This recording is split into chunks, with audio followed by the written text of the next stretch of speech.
have them, and we'll take a few questions if you want. Can I ask you about some of the executive orders? You would agree that it's never acceptable to assault a police officer, Sure. right? So then if I can, among those you pardoned, DJ Rodriguez, he drove a stun gun into the neck of a DC police officer who was abducted by the mob that day. He later confessed on video to the FBI and pleaded guilty for his crimes. Why does he deserve a pardon? Well, I don't know. Was it a pardon? Because we're looking at commutes and we're looking at pardons. Okay, well, we'll take a look at everything. But I can say this. Murderers today are not even charged. You have murderers that aren't charged all over. You take a look at what's gone on in Philadelphia, take a look at what's gone off in LA, where people murder people and they don't get charged. These people have already served years in prison, and they've served them viciously. It's a disgusting prison. It's been horrible. It's inhumane. It's been a terrible, terrible thing.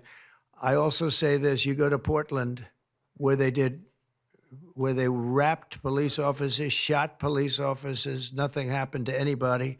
You go to Seattle, where they took over a big chunk of the city and people died. Portland, a lot of people died. Wait a minute. And you go also, take a look at Minneapolis, because I was there and I watched it. And if I didn't bring in the National Guard, that city wouldn't even exist today. People were killed and nobody went to jail. So these people have already served a long period of time, and I made a decision to give a pardon. Joe Biden gave a pardon yesterday to a lot of criminals. These are criminals that he gave a pardon to. And you should be asking that question. Why did he give a pardon to all of these people that committed crimes? Why did he give a pardon to the J6 Unselect Committee when they burned and destroyed all documents which showed that they did what was wrong, not me? Wait a minute.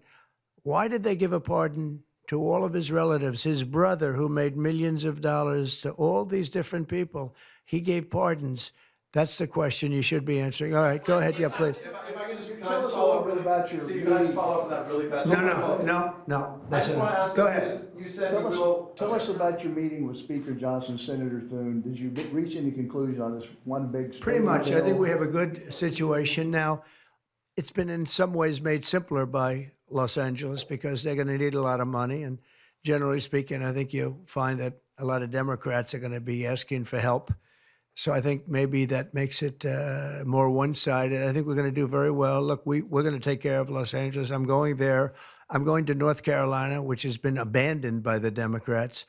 And I'm going to North Carolina, very importantly, first. I'll be there on Friday. And then I'm going from there to Los Angeles. And then I'm going to Nevada. And I'm really going to Nevada to thank them for the vote, because we won Nevada overwhelmingly. And that's usually a Democrat vote. And I just want to go there to thank the people of Nevada for the big vote. So we'll be making that. Yeah, please. The leaders of the Proud Boys and the Oath Keepers were freed following their pardons yesterday. At the time, back in 2021, you urged them to stand back and stand by. Is there now a place for them in the political conversation? Well, we have to see. They've been given a pardon. I thought their sentences were ridiculous and excessive. One of the guys took down a flag that was an anti-American flag, and he was given years in jail. I don't know the exact number, but he was given many years in jail. I thought it was very excessive. And at least the cases that we looked at, these were people that actually love our country, so we thought a pardon would be appropriate, yeah. Mr. President, is it also true in your conversations with Republicans today that you asked them to consider recess appointments for cabinet officials? I think, yeah, if it's needed. I don't think it's going to be needed.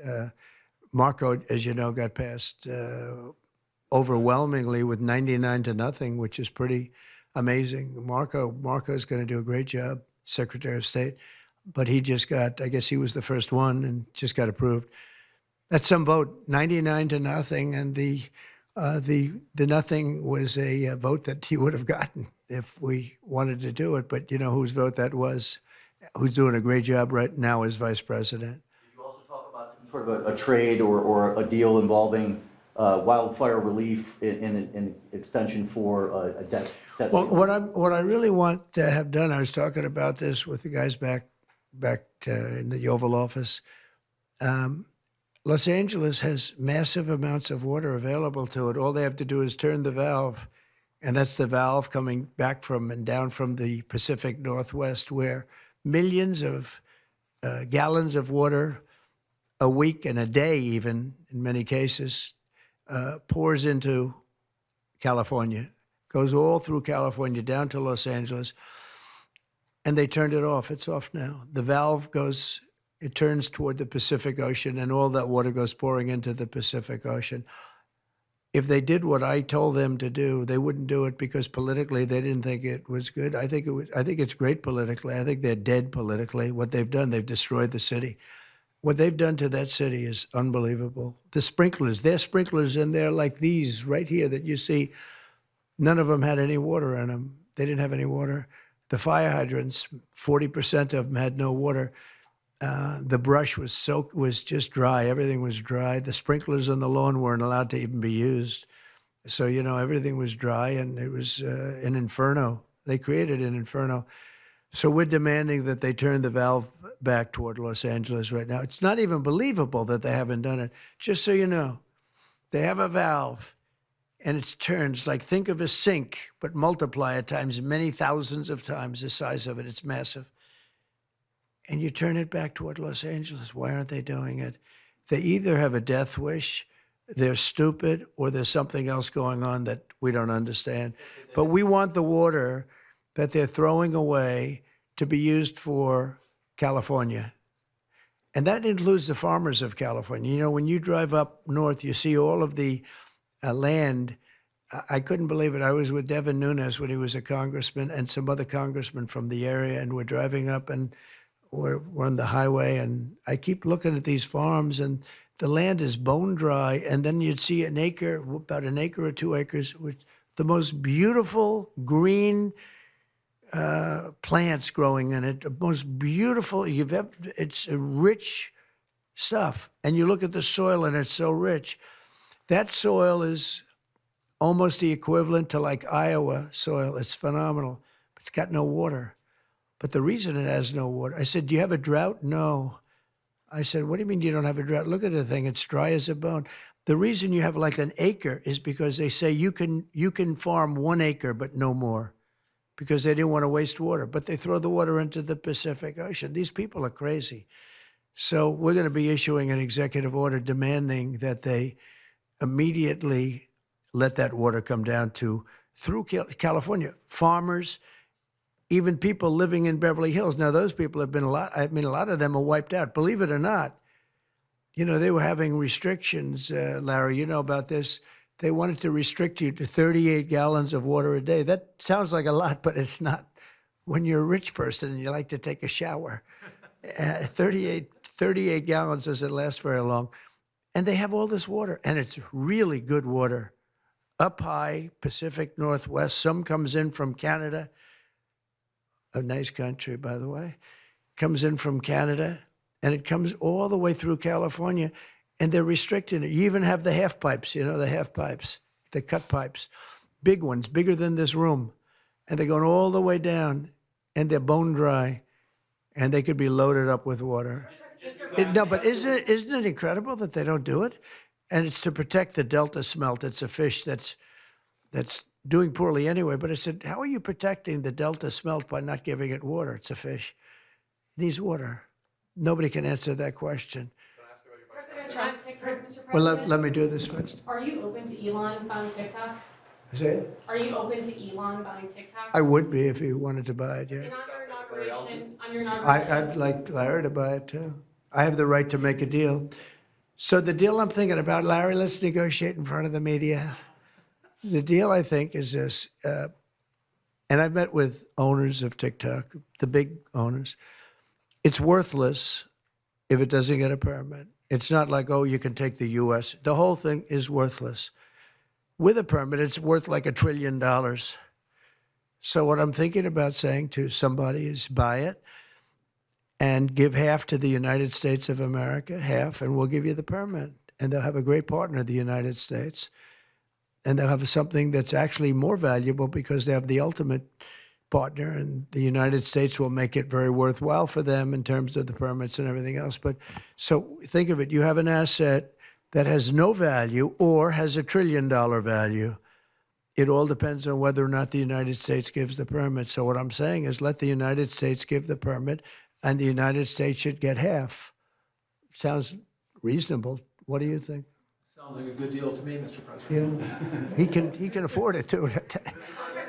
President, you're a president who has long said that you back the blue, but aren't you sending the message that assaulting officers is okay with these pardons? No, the opposite. In fact, I'm going to be letting 2 officers from Washington Police, D.C.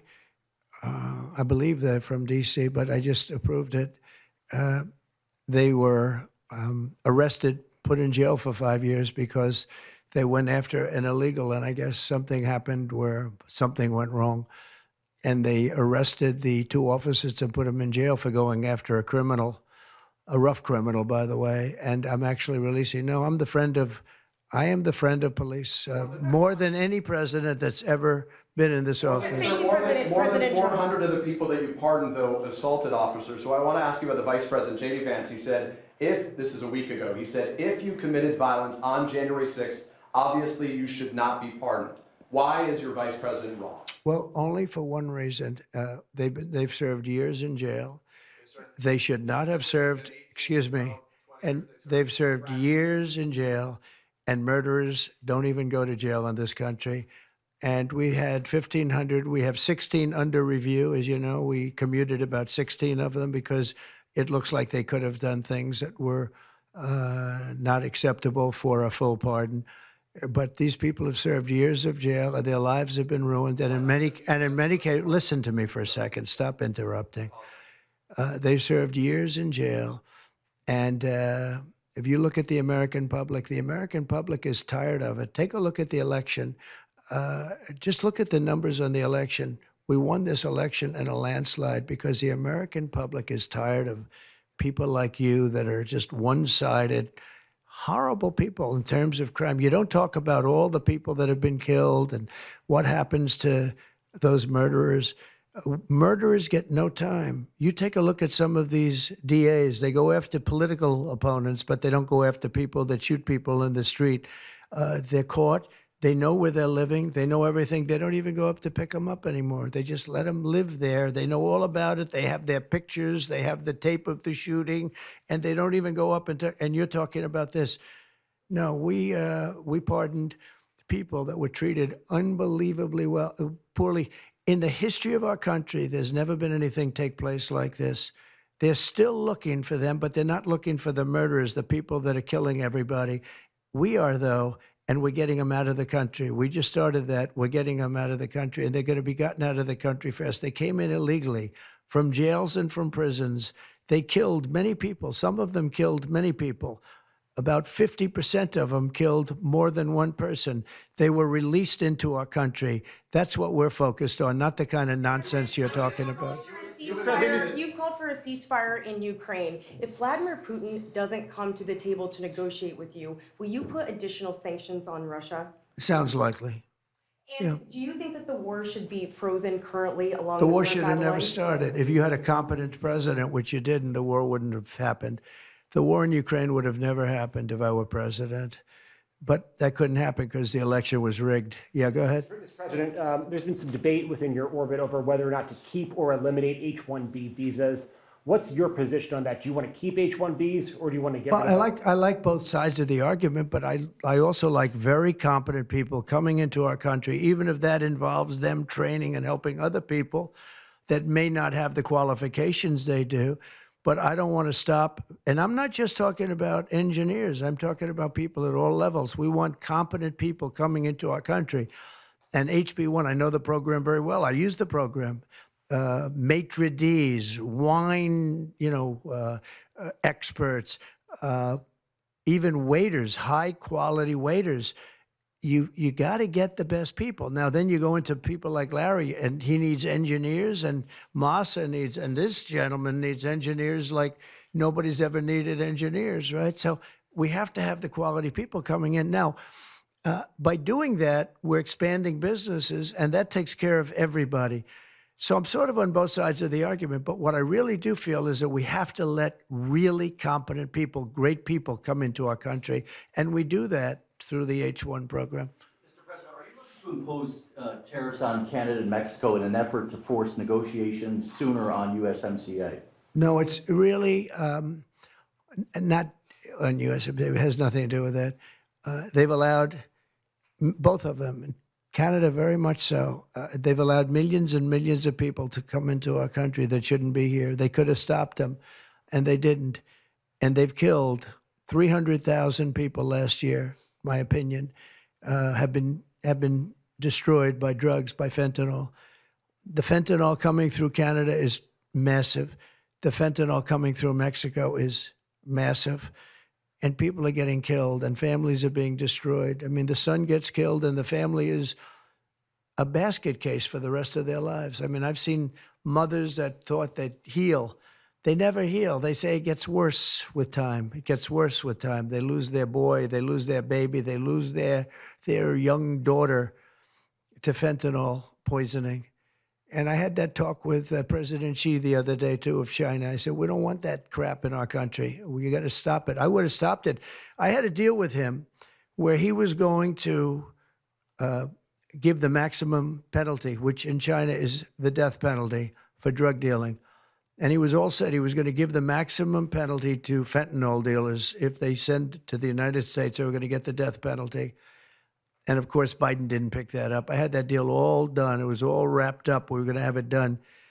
And then the election went, let's put it nicely, didn't go the proper way. I'm trying to be nice about it. It was rigged. And we had an incompetent president elected, and he never followed up on that deal. But he should have followed up, because if they got the death penalty, they wouldn't be sending fentanyl to Mexico, Canada, and other places. Mr. President, how much will the We're thinking about that too. We're talking about a tariff of 10% on China based on the fact that they're sending fentanyl to Mexico and Canada. How soon? What did you write to that letter, you, How sir? soon on those tariffs? Probably February 1st is the date we're looking at.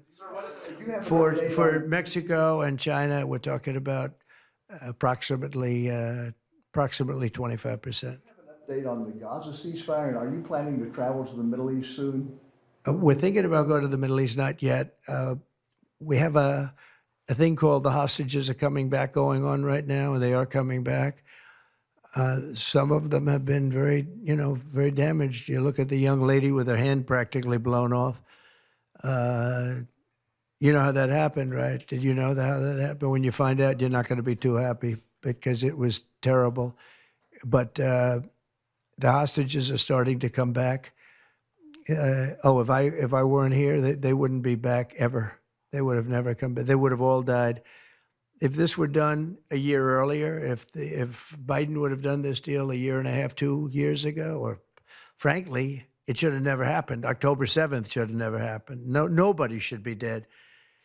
But through weakness, they allowed it to happen, and then it was a disaster from them. But you go back just 6 months ago, many of these young people were living. Young people don't die like that. They're just dying. And young people aren't dying at 22 and 23 years old. They don't die. But now they're dying, and you wonder why they're dying. They're being killed, and they have been killed. But they say 6 months ago, you would have had 11 more living hostages. Think of that, 6 months ago. But Biden couldn't get it done, and it was only the imposition that I put on as a deadline that got it done. But it's a very sad situation. It should have never happened. I'll tell you, 2 things should have never happened. 3 things. Inflation should have never happened. It would have never happened, except for what they did to energy and their crazy spending. And Ukraine would have never happened. Never.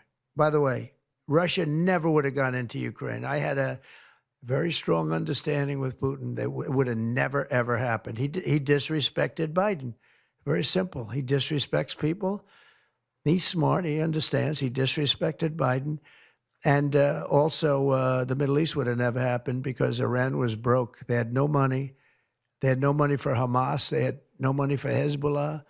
It would have never happened. October 7th would have never happened. But it did happen. So this is the cards I've been given. And we're getting the hostages back. That would have never happened under Biden. They would have never come back. They were just dying not that slowly. They were dying or being killed. but that was what was happening. And are you going to keep sending weapons to Ukraine, or are you going to turn off the tap soon? Well, we're looking at that. We're talking to Zelensky. We're going to be talking with President Putin very soon, and we'll see how it all happens. We're going to look at it very soon. One thing I do feel, the European Union should be paying a lot more than they're paying, because under Biden, I mean, we're in there for $200 billion more. Now, it affects them more than it affects us. We have an ocean in between, right? Little thing called an ocean. The European Union should equalize. We're in there for $200 billion more than the European Union. I mean, what are we, stupid? I guess the answer is yes, because they must think so. But the European Union takes advantage of us tremendously on trade, and they now take advantage of, and always have. If I didn't get involved years ago, my first term, one of the first things I noticed was that they're not paying enough. They're not paying. And a lot of those countries weren't even paying. The NATO countries, they weren't paying. Only 7 out of 28 were paying. We were one of them. And Poland was one. And they had a few of them that were paying, and some were paying very proudly. Usually, the closer to the borderline of Russia they were, the faster they paid, okay? The ones that were further away tended not to pay so fast. And one thing on that, I think they should lift their number not to 2%, but to 5%. NATO should be at 5%, not at 2%. 2% is ridiculous, yeah. The U.S. President Xi, in your conversation about Ukraine, you asked him to get involved in helping settle that. Can you tell us about that? I did, yeah. I said, you ought to get it settled, because he's not done very much on that. He's got a lot of power, like we have a lot of power. I said, you ought to get it settled. We did discuss it, yeah. Do you intend to continue selling products that benefit yourself personally while you're president?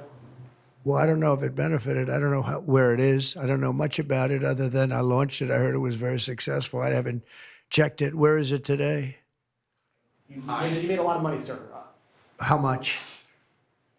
Several $1 billion, it seems like, in the last several days. Several billion? That's peanuts for these guys. So you talked about the letter from President Biden. Can you give us some sense, broadly speaking? Yeah, he wrote me a nice letter. I mean, I did open it last night.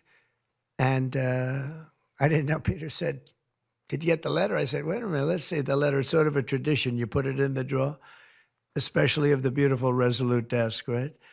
And I opened the drawer, and there it was. It said to number 47. And it was a very nice letter. I mean, I could show it because I think it was a nice letter. Maybe I will. I think. What do you say in terms of Just basically, it was a little bit of an inspirational type letter, you know. Enjoy it, do a good job. Important, very important, how important the job is. But I think it was a nice letter. I think I should let people see it because it was a positive for him in writing it. I appreciated the letter. Mr. President, were security concerns at all a factor when deciding to move your inauguration indoors? No, not at all. No, not at all. It was just cold. Look, if we would have, you know, I just went out to the helicopter, right, we said goodbye. That's a tradition. As long as before it used to be a stagecoach, and then helicopters came along. But that's been a tradition. You go out and you do that. And we stood there for 10 minutes, and I'll tell you what, people would not have been able to get through that day. That was cold. It was sort of interesting. Don't let the sun fool you. Tell me something. Sunny days can get very cold, can't they? Because that was so freezing yesterday. You couldn't have gotten through it. It would have been. And the answer is no, it wasn't security. With that being said, I thought the Capitol, the Rotunda, was beautiful. 72 degrees, unbelievable sound. You know, it's like being in an opera house. I could see people wanting to do it there rather than outside. Why did you remove John Bolton's security clearance, sir? Because I think there was enough time. It's we take a job. You take a job. You want to do a job. We're not going to have security on people for the rest of their lives. Why should we? I thought he was a very dumb person, but I used him well because every time people saw me come into a meeting with John Bolton standing behind me, they thought that he'd attack them because he was a warmonger.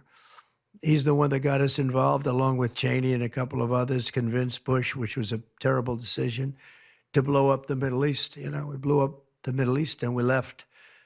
No, we got nothing out of it except a lot of death. We killed a lot of people, and John Bolton was, one of those guys, a stupid guy. But no, you can't have that for life. You shouldn't expect it for life. That meeting that you mentioned with President Zelensky, will that take place here, and when and where will you meet with? I don't know. I mean, look, President Zelensky would like to have peace. He's told me that very strongly. He'd like to have peace, but it takes two to tango. We'll see what happens. When will you meet with President Putin? Anytime they want, I'll meet. I'd like to see that end. Millions of people are being killed, and they're being killed.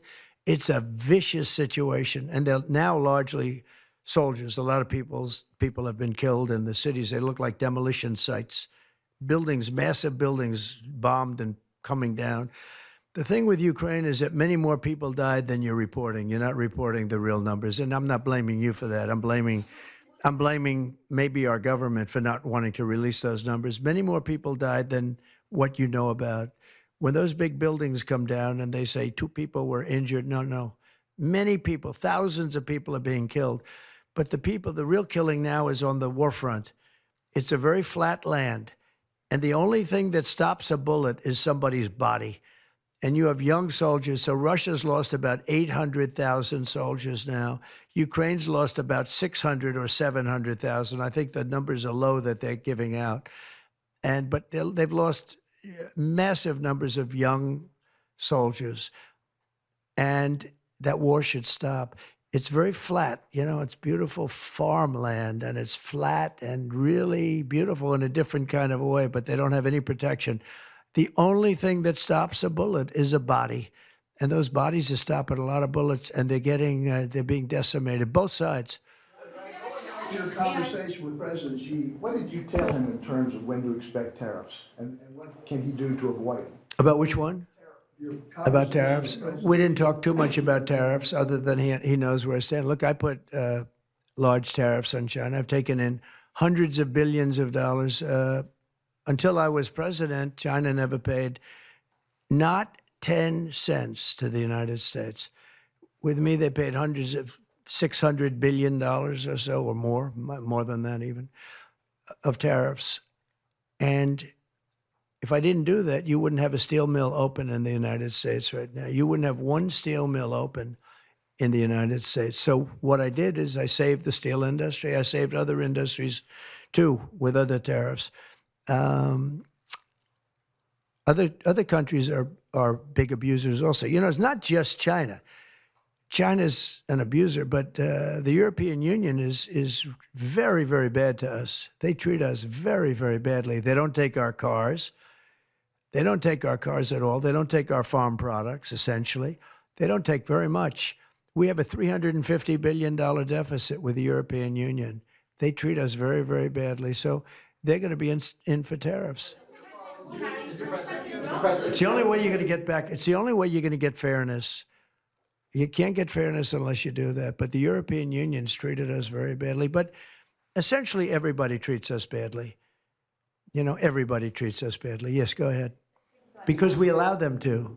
Because we've had stupid people doing this, and we can't have. I'd like to have these 3 people negotiate for us, just for 1 week, and we'd be a rich country again. But we'll be rich. Mr. President, on AI data centers, will you rescind President Biden's executive order that opens up federal land? On which centers? On data centers. Will you rescind President Biden's executive order that opens up federal lands for data centers and energy production? No, I wouldn't do that. That sounds to me like it's something that I would like. I'd like to see federal lands opened up for data centers. I think they're going to be very important. Again, we have a lot of competition for that. So it's an honor to have these 3 great people, great CEOs and great geniuses, all 3. It's an honor that they want to come to our country, but we're going to make it as easy as we can for them because other countries want them to. I'm going to have to go now. Thank you all very much. Thank you. Do you have TikTok on your phone? No, but I think I might put it there. I think I'll get it right now. By the way, again, we won the young vote. I think I won it through TikTok.